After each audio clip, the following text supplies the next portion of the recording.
So yeah, why don't you tell us a little bit about your story, maybe just very briefly about. Beginning to, just a little brief part of it. Maybe a more brief version of like. Okay. Well, my name is Keith Fells. I was born in St. Louis. I grew up in Northern California, about 80 miles from San Francisco, the Bay Area. And half of my life I grew up in a, mother and father family. But pretty much, for the most part, I grew up with a single parent. My mother, was my baby sister. The reason we moved to California was because my brother ended up getting killed in front of us. And I was no more than like 15 feet away from him. And so my mom, she was upset and paranoid, so she moved us to California to live with my grandmother. And we moved up there, stayed up there for a while until I got grown, of age. And then I moved back here on my own. By then, when I got back here, I ended up getting married and had kids and everything. And my mom, she was still up there. Then she came back down here. Then I went back up to California to stay for a while. Then she became real ill. And my sisters wanted to put her in a nursing home, but I wasn't having that one. So I came back here to take care of my mom. And she took care of me. So I took care of her, and I wasn't going to let her go to a nursing home. Her illness got worse and worse. And she passed away in 99. And that was like my best friend that hurt me. Still hurt to this day. I think about it every day. But after that, when she passed away in 99, I stayed here in St. Louis and I just started working. Then I went to California for a little bit longer, but I started missing my mom more and more. So I decided to come back here and stay there for a while. That was in 2000. And I was here. And I started working, taking care of my family, got a house, a nice car. And me and my wife and my two kids, my son and my daughter. And I had a nice job working. And then she wanted to get all into church and everything, and I wasn't really ready for all of that. So we kind of separated for a while. And I was married for 7 years to be exact. And everything. My kids now, they both grown. My son, he graduated from UCD High, and my daughter, she graduated from there as well. But my son, he stayed in Maplewood. My ex-wife and daughter, they moved to Houston. My daughter just moved back a couple of weeks ago. She wanted to be back here. And my last job I had, I was working. I like helping the elderly people and kids. One day I plan on being a youth counselor or something, a motivational speaker to kids. Got them in the right direction. Because the direction our kids going nowadays, headed for self-destruction.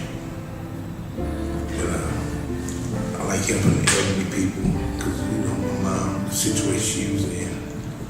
And I was working at an adult daycare, helping patients with Alzheimer's. And for this Catholic place. And one day I woke up 30 minutes late. I never missed a day. I never was late. Out of the 8 months I worked there. And one day I woke up late. And they said, "Sorry, sir, we got you down as a no-call, no-show."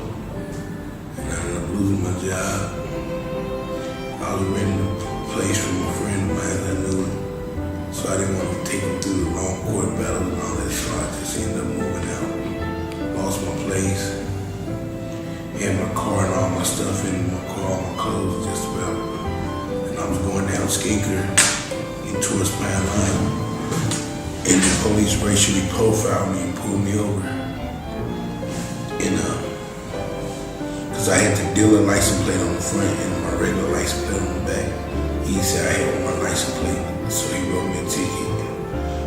Then he said, "I'm gonna take you." He took me to jail.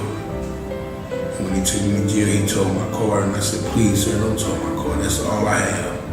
All my stuff is in there and everything. He said, like, well, if someone steal it or break into it, we'd be held responsible. I'm like, I say, bro, to sign a waiver or something, say that I'm taking full responsibility. You guys are not responsible for it. Can I just park it on the side or something? He's like, nope. Towed my car. When I got out, like 2 days later, my car was like $300 or $400 to get out. Something I didn't have. So I ended up losing my car with all my clothes just about in it. And I was stuck on the streets. And a few friends of mine came and said, man, let's go get copper from these old buildings. We can make money. And I thought about it. And I said, nah, that's stealing. And then another friend of mine came and said, man, you want to sell drugs? Man, you can make money that way. I thought about it. I said, yeah, that would be some quick, good money. I said, no, the consequences is jail. I don't want to do that. So basically what I'm saying, anything that got to do with the results being jail, I don't mess with, I don't do. Because for one, I hate people that steal. So I don't steal so that I'll be contradicting myself if I went out there and stole and don't like people that steal. And I don't like to do illegal drugs, I don't like people to do it. Because my sister used to be on it and I saw how it destroyed her and her family. So I don't like that no more. So I just stay away from all negative things. Try to stay as positive as possible. You know, it takes a little bit out of you to smile and a whole lot out of you to frown. So I love to smile. That way I won't waste that much energy frowning. You know, one thing we really just respect and admire what you're doing is just like you've always just been staying so positive. And I guess, so what kind of, I guess, what keeps you going every day? For one, God. And two, I think what my mama want me to do. She want me to keep going and not give up. She always taught us to be a fighter. And no matter what we do, let's fight to the end. Until we succeed and get it right. That's always important. So I guess, and if you don't mind, I guess, if you could tell us like where you're staying. At this moment, last night I stayed in a vacant truck parked down the street on Page's Skinker at the flea market. They have big delivery trucks out there in the parking lot. And I sleep in there sometime, or I used to sleep in the vacant house until I got bit by a brown recluse spider on the stomach. And I stopped sleeping in them houses. The St. Louis old houses full of them. So I stopped sleeping in there. And a few times I slept at the bus stop or in the park. You know, wherever, you know, if it's a nice day, sleep in the park. Cold day, try to sleep inside the truck or the vacant house or something. But every now and then I get enough, you know, $16 to get a boarding room. When I need to take a shower or get too cold or bad outside, I stand out there until I make $16 and go get a boarding room. And at times, sometimes real cold nights, they'll make a big bowl of pot of chili or soup or beans or something like that. Something to warm your body up, they'll make that. You know, you can eat for free, use the restroom, watch cable TV, take a shower, cook you something different if you want it, or whatever. Pretty nice place. They pretty much take care of his tenants. Yeah, so for example, last night it was raining. Like, how was that? Yeah, because I was actually at the gas station at Dearborn Skinker at the Shell gas station, Circle K. And I was trying to make the money to get in the boardroom then. And then it started pouring down raining. And I ended up getting soaked in got windy and kind of cold. And I'm like, with me being wet and this wind blowing, I better go in. So I didn't end up making anything last night for the boardroom, so I went down to Peggy's Camping and sleep in the flea market trucks. And woke up in the morning freezing cold. Clothes almost froze because they were still damp a little bit. Yeah.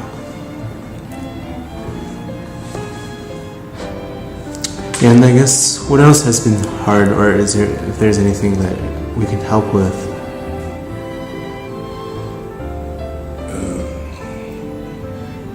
Basically, I like, at times I wouldn't mind people helping me, but a lot of times I feel kind of bad asking some people for help or whatever, because I like to be independent. I grew up independent, doing things on my own, so all of that. And if I could just get a job anywhere, then that's hard because I had a felony. The police planted some drugs on me, said I had drugs on me, ended up getting a felony. So it's hard to get a job now with a felony, especially doing the field of work that I do. They don't hire felons. Since '96, that law changed. And excuse me. And some places, low-income places, for low-income people, public housing, they got apartment buildings and they run a record check and they don't let you stay there because you have a felony. They don't want no felon standing in the building. So I can respect that and honor that, but it's a lot of people felons with them all, and when they get out of the penitentiary and jail, you want them to be homeless as well. When a man's back against the wall, it's real hard. They're not going to do anything to get their back away from that wall when they're stuck in the corner. Especially if they have a family to provide for and all that. Their wife steady nagging in their ear. Kids, daddy, I want this, I want that. And they back against the wall, so they're going to do whatever it takes by all means to get out there and provide and take care of their family. At times it seems like I'm in that situation. But when it get real hard like that, I go out to myself and start praying. And 9 times out of 10, I'm prevailed through it all with the help of God. He brought me this far. Because other than that, I know he have a plan for me. You know how I know? Other than that, I wouldn't be here right now talking to you. I'd probably be in jail or dead or somewhere. Well, I guess it's always going to be better. Yeah, but he have a plan in store for me, so real nice one. But I asked him, Lord, when my turn coming? His reply is, not yet, son. Not yet.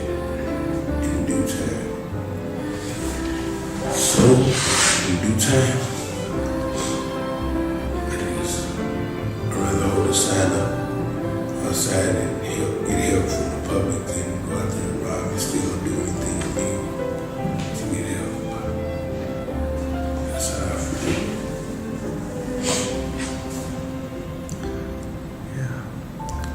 Yeah, and I guess this is maybe more something sensitive.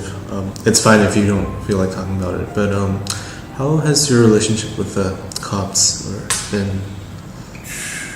Real bad.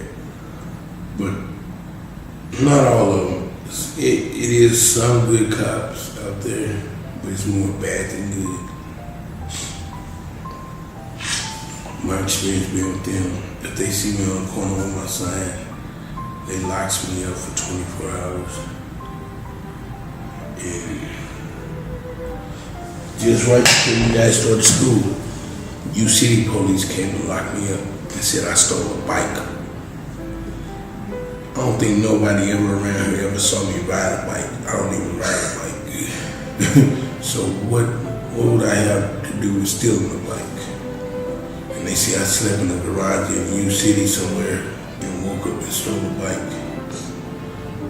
That was like crazy. I didn't understand that part. But for the most part, bad experience with them. I really don't care for them, they don't care for me. That's how they work.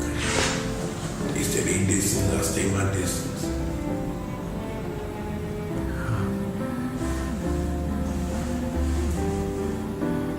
So yeah, I think part of this is just so that people can really get to know about who you are and your story, and like really understand how we can really help out and hopefully make something for the better. Yeah. Yeah. As I say, man, any kind of work, I'm willing to show a horseman over right now to do some work. So any kind of work, I'm willing to do it. I'm far from being lazy. But I feel that way. Everybody entitled to their own opinion about everything. But in my opinion, I feel I'm strong enough and willing to work. I would love to do that.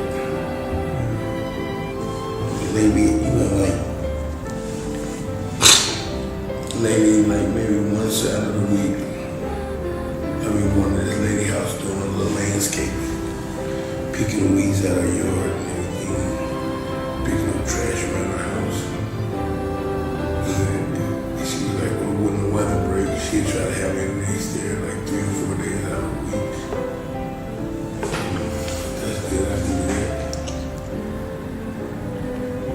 Yeah. So I guess things are changing for the better. I guess things are changing for the better, or at least bit by bit. Well, I hope they are. Yeah. Speaking of hopes, I guess, what's your biggest hope right now? I hope that, first of all, every woman and child find a place to live this winter and get off the streets. And all the men find a job to be able to provide for their family and themselves. I hope that would happen. And also I hope I find a job.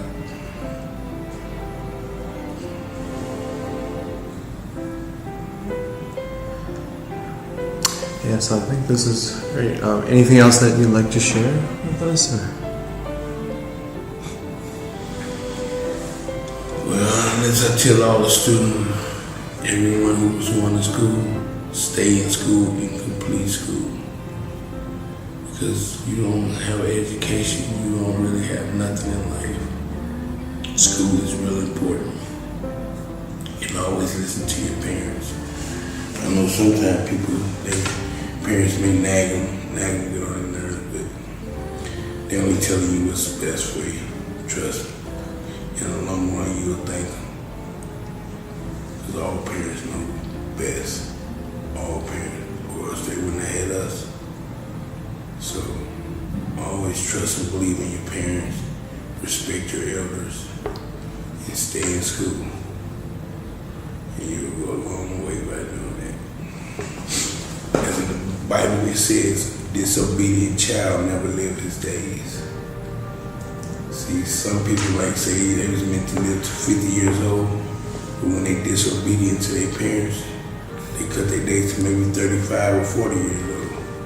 They never make it to 50. Because they shorten their own days by being disobedient. Yeah. So you have to be obedient in life to get through life and live in life.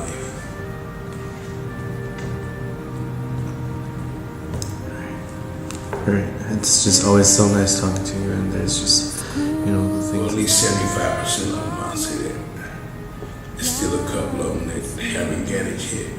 They still don't understand. A lot of them, when I walk past their car, they get to locking their doors, roll up their windows. All of that walking all around, running. I ain't killing flies, so why would I harm a human being? Just doesn't make makes sense. But once a person get a chance to know me, then they know they made a mistake from the start by avoiding me and not wanting to know me. But I guarantee you, before the end of the school year is up, a lot of people know, I think, care about me and speak to me and see how I'm doing at times. Because other than that, a lot of them just walk past. I speak to them, they don't speak, they just keep going. Don't say a word. And sometimes they get frustrated. I totally understand that. Really, I'm sorry to hear that. But I guess once everyone gets to know more about your story and who you really are, it will really help. Yeah, like I said, I wouldn't mind, speaking to, young kids, young men and women, teach them the right path to go down, because I went down the wrong path part of my life once upon a time. So I know the ups and downs, and the do's and don'ts.